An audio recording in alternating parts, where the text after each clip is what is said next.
우리의 예상이 현실이 되었습니다. PPP 기준 1인당 GDP, 즉 구매력 평가 기준 한국의 1인당 국내 총생산이 사상 처음으로 일본을 앞질렀습니다. 경제협력개발기구 OECD가 최근 발표한 통계 자료에 따르면 한국의 구매력 기준 GDP가 일본을 따라잡아 아시아 1위로 도약하였고, 이는 통계 자료가 발표되기 시작한 1970년 이후로 처음 있는 일이었습니다. 이전에 IMF는 한국의 1인당 GDP가 2023년까지 일본을 따라잡을 것이라 예상했는데 이보다 훨씬 더 빨리 현실이 되었습니다.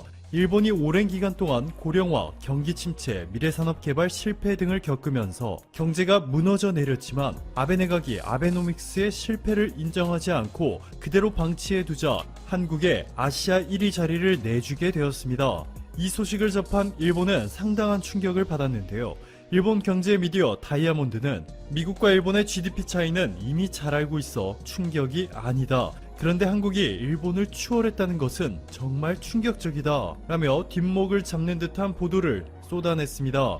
자, 그런데 여기까지는 준비운동에 불과했습니다. 현재 한국이 일본을 추월한 것은 구매력 기준 1인당 GDP인데 이제부터는 구매력 기준이고 뭐고 다 떠나서 총 GDP까지 일본을 추월하려는 한국의 큰 그림 설계가 시작되고 있습니다. 여기 일본이 수출하고 있는 국가들을 보시면 중국, 미국, 한국, 그리고 유럽 이렇게 네 군데가 핵심인데요. 일본이 한국을 스스로 놓친 것은 이제 오래된 이야기고, 최근 시진핑이 일본 방문을 결국 연기하기로 결정하는 바람에 4월 국빈 방일이 무산되자 중국과의 외교 관계도 답이 보이지 않는 상황으로 암울해졌습니다.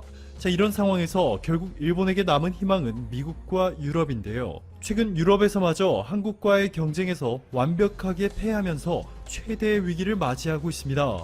한국의 삼성 SDS가 이스라엘의 첨단 기업 크레도락스와 손을 잡게 되면서 유럽 시장을 완전히 장악할 준비를 마쳤습니다. 이스라엘의 크레도락스는 카드 결제 시 거래 처리를 위한 서비스를 유럽의 주요 30개국과 미국, 중국, 일본에서까지 제공하며 이미 전 세계에 시스템 구축을 완성시켜 놓았는데요. 여기에 바로 삼성 SDS의 블록체인 기술이 합쳐질 예정입니다. 삼성 SDS의 블록체인 기술 넥스레저는 이미 전 세계 최초로 수출 통관 물류 서비스에 적용되기 시작하였고 제조업 분야와 금융 분야까지 사용되고 있는데요. 윤심 삼성 SDS 부사장은 삼성의 넥스레저는 IBM의 하이퍼레저보다 12배나 빨라졌다며 블록체인 상용화의 가장 큰 문제점 중 하나였던 느린 속도를 신기술을 통해 해결했다 전했습니다. 이스라엘 크레도락스의 이갈 로템 최고 경영자는 크레도락스의 플랫폼에 삼성의 블록체인 기술이 결합하여 시스템 운영, 기업 간 거래, 회계 프로세스 등의 분야에서 혁신이 있을 것이라 전했습니다. 즉 미래에는 유럽에서 거래되는 카드 및 대부분의 결제들이 모두 삼성의 넥스레저를 통해 이루어지면서 7억 명이 넘는 유럽인들의 금융활동이 한국의 기술력에 의존하게 될 전망입니다. 이뿐만이 아니죠. 한국의 SK텔레콤이 유럽 최대 양자암호통신 시험망 구축 프로젝트에서 무려 절반을 따내는 데 성공하였습니다. 양자암호통신은 궁극의 보안통신 기술로 알려졌는데요. 보안이 생명의 5G 네트워크가 빠르게 상용화되고 있는 현 시점에서 핵심 중에서도 핵심이라 볼 수 있습니다. 이에 일본도 엄청난 자금을 투입해 글로벌 양자암호 시장에서 선두 자리를 차지하기 위해 온갖 노력을 다해왔지만 이번 유럽에서의 결과는 처참했습니다.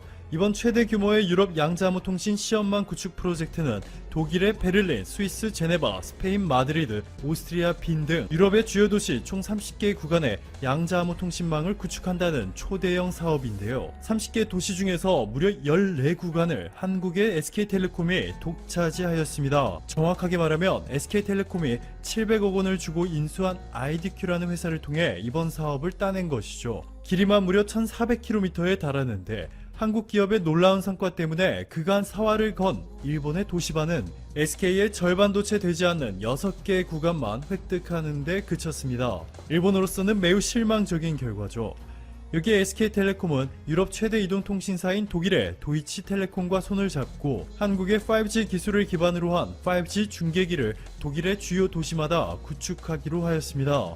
한국의 SK텔레콤이 세계 최초로 개발에 성공한 5G 솔루션이 네트워크 환경이 한국과 비교해 열악한 유럽에서의 문제점을 시원하게 해결해주며 잭팟을 터뜨린 것인데요.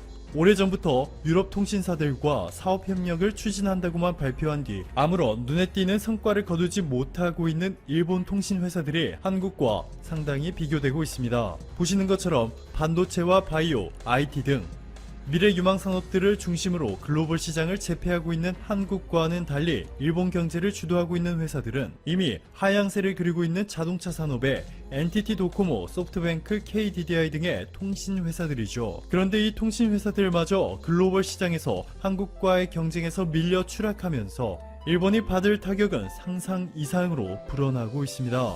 오늘도 감사합니다. 최고로 행복한 하루 보내시길 바랄게요.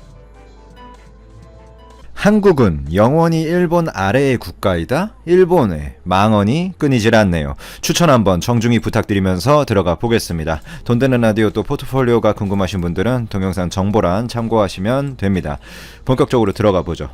최근에 이제 작년 7월 이후에 이제 일본이 뭔가 2차 수출 규제를 또 언급하고 있고, 그래서 핫한 이슈로 또 뛰어들지 않나 요렇게 생각이 들기도 하는데요. 최근에 있어서 17년, 그러니까 19년 8월 정도, 19년 7월에서 8월 사이에 이 불매 운동 요런 것에 대해 노노 재팬 이런 것에 대해서 정점을 찍고 우리나라 국민들의 관심도는 사실상 이제 거의 많이 식었습니다. 하지만 실제 일본의 맥주라든지 그런 유니클로 아사히 이런 쪽에서는 매출 감소세는 계속해서 지속이 되고 있어요. 그래서 어느 정도 이런 소비의 심리에 영향을 미치면서 사람들이 여전히 머릿속에 어느 정도 각인은 돼 있다. 물론 닌텐도 같은 것은 또 다른 선택적 불매의 다른 이야기이긴 하지만, 그렇지만 뭔가 사람들이 SNS에서 이제 일본 불매, 일본 불배 이렇게 떠드는 어떤 그런 심리적인 유행은 이제 완전히 사그라들었다 할 수 있는데, 저는 이 일본 언론 내에서는 한국에 대해서 어떤 열등감이 있는 것인지 계속 이런 것들이 한국이 일본의 아래 국가이다, 일본한테서 쉽게 못 벗어난다 이렇게 또 이번에 언급을 했는데, 이건 참 상식적이지 않은 발언인 것 같습니다. 그리고 이게 일본 언론이 다 같이 그렇게 이야기하는 것도 아니에요. 일부 이제 정치적인 성향이 일본 내에서 그런 일본의 언론들은 아직도 이런 소리를 하고 있고, 반면 일본 언론 내에서도 수출 규제로 정작 피해를 입은 것은 우리 일본 기업들이다 라고 정확하게 팩트를 지적하는 부분도 있습니다. 그러니까 이 소재 3개 소재에 대해서 수출에 압박을 가해가지고 한국 기업들이 공급처 다변화라든지 국산화 투자를 한다든지 이런 건 비용이 들어가는 일이잖아요. 그 부분만 그냥 조망을 해가지고 한국이 뭔가 피해를 입고 있다라고 말하는, 그러니까 한 단편적인 이야기에 주목해가지고 전체를 확대 해석하려고 하는 일본의 언론이 있는가 하면, 전체적인 불매운동 여파라든지 관광의 피해라든지, 그리고 실제로 한국이 이렇게 공급처 다변화하고 국산화하고, 이번에 일본이 그나마 핵심적이라고 했었던 기체 불화수소도 SK 머티리얼즈에서 결국에 국산화 했잖아요. 초고순도로도. 그런 어떤 근본적인 펀더멘털 개선이 되면서 일본이 장기적인 고객처를 잃고 있고, 한국은 계속해서 반도체 공장을 감산 없이 돌리고 있다. 그리고 일본의 관광이나 어떤 소비재 기업들은 피해를 입고 있고, 닛산 차도 철수하고 예상을 뛰어넘는 일본산 제품에 대한 이 한국에 대해서 지금 수출 하락이 극심하다라고 사실관계를 도쿄신문 같은 데는 사실관계를 정확히 짚어주는 그런 데도 있는 거죠. 이게 정말 같은 일본의 언론사인데도 불구하고 이렇게 극명하게 갈리는 걸 보면서 굉장히 뭔가 좀 안타깝다는 생각이 듭니다. 뭔가 정확한 사실이 이미 데이터로 증명돼 있는데도 불구하고 아주 과거에도 하지 않았던, 어떻게 국가 간의 열위를 논할 때 어떤 근본적인 데이터가 있는 것도 아니고, 한국이 만약에 일본이 수출 규제를 해가지고 반도체 공장이 실제로 섰다거나 이러면 제가 최소한 근거라도 있는 말이네 라고 언급을 하겠지만, 지금 일본이 원래 독점하던 초고순도 가스, 이제 불화수소 가스마저 SK 머티리얼즈가 이제 양산을 R&D만 한 게 아니라 양산을 시작하고 그리고 다른 데서 공급처 다변화도 충분히 해내고 있는 상황에서 이런 망언을 한다는 것은 기본적인 경제적 동향도 파악하지 못한 수준이 낮은 언어를 일본 언론에서 사용을 한 것이다 라고 제가 또 언급을 안 드릴 수가 없는 부분이에요. 그러니까 뭔가 이거는 좀 기본적인 걸 알면서도 내부 일본의 국민들의 여론몰이를 하는 것이 아닌가라고 밖에는 이제 생각이 들 수가 없는 부분입니다. 이 언론들이 이 정도로 소위 조금 지식이 없는 무식할 수가 없는 부분이에요. 뭐 수출 데이터만 봐도 되고 한국이 대일본의 경상수지 적자가 지금 엄청나게 축소된 게 사실이잖아요. 그리고 일본의 원래 기초소재 그 기업들이 수출이 줄어든 게 사실입니다. 그리고 맥주 그리고 뭔가 어떤 그 부품 소재 기업들, 그리고 소비재, 관광, 이런 쪽에서 아직까지도 하락세가 이어지고 있는 게 사실이에요. 유니클로도 그렇고, 아사히도 그렇고, 그런 맥주 기업들이나 이미지에 타격을 입으면서, 우리나라 SNS에서 일본 불매운동을 언급하는 횟수는 줄었지만, 올해 1분기, 데상트라든지, 아식스, 예를 들자면 ABC마트, 무인양품, 아사히 맥주, 이런 데에 데이터들이 인기도가 우리나라에서 관심도가 굉장히 많이 감소했습니다. 아사히 맥주 같은 경우에 80% 감소하고 유니클로 60% 감소하고 ABC마트 40% 감소하고 이런 것들이 이미 빅데이터로 다 분석이 돼 있고 일본에서도 다 가지고 있는 데이터예요. 우리만은 가지고 있는 게 아니라 그런데도 불구하고 저렇게 이제 이야기를 한다는 것은 뭔가 기본적인 지식이 안 돼 있다라고 제가 생각은 안 하고 의도한 일본의 국민들 일본 내부 정치용의 어떤 그런 발언이다, 그런 언론 플레이다라고 저는 개인적으로 이제 생각을 하고 있습니다. 또 구독자분들의 다른 의견도 있으면 그리고 일본에 대해서 뭔가 저보다 또 어떤 그런 저런 언론들의 숨은 의도나 그 배경에 대해서 잘 알고 계신 분들은 또 댓글로 언급해 주시면 좋을 것 같고요. 그리고 그러면 제 개인적인 어떤 의견에서 이렇게까지 일본이 사실을 왜곡하면서 뭔가 일본 국민들의 프레임을 가져가려는 이유가 뭐냐 했을 때 결국에는 지금 참의원 선거 작년에 있었던 그러니까 아베 총리가 이제 어떤 선거 자금 그러니까 자민당이라든지 그런 쪽이랑 관련이 깊다. 지난해 7월에 일본 참의원 선거를 앞두고 지역구 이제 지방의원과 단체장한테 이제 금품을 살포했죠. 실제로 구속이 됐습니다. 이건 일본 검찰이 구속을 한 거예요. 그게 결국에 아베 신조까지 연관이 있다. 그 당시 금품을 받은 한 지방 의원의 이제 폭로에 따르면 이건 사실로 이미 폭로가 나온 거예요. 그 폭로는 아베 총리가 준 돈이다라고 얘기를 들었다라는 이야기까지 이미 언론에 계속해서 나오고 있습니다. 그때 뿌려진 한 100여 명에게 뿌려진 돈이 거의 3억 원이 상당이었다. 그게 정치적 자금으로 불법적으로 뿌려졌다라는 내용이 이제 보도가 되고 있습니다. 요런 처음에 중의원에 당선된 가와이 전 법무상이 자민당 이제 총재를 겸하는 아베 총리의 당 총재 외교 특보까지 갔었죠.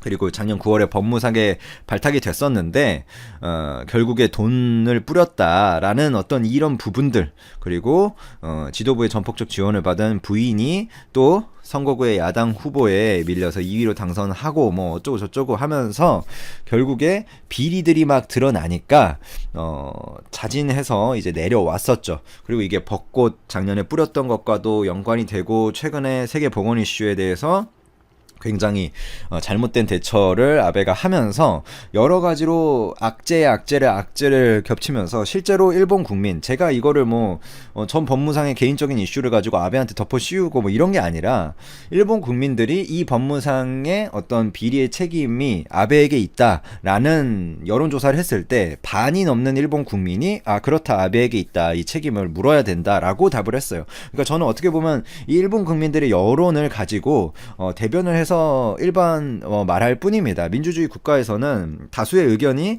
일단 대변이 돼야 되는 게 저는 올바른 것이라고 생각을 하고 뭐 실제 사실관계에서도 돈이 뿌려진 흔적이 드러났고 그 수사를 막으려는 아베의 움직임이 공인된 언론 주간지를 통해서 드러났고 뭐 이 이상 제가 뭐 더 이상 검증할 지금 일본 검찰이 계속해서 아베를 향해서 나아가고 있는 상황이다라는 것을 이제 전해 드리는 거죠.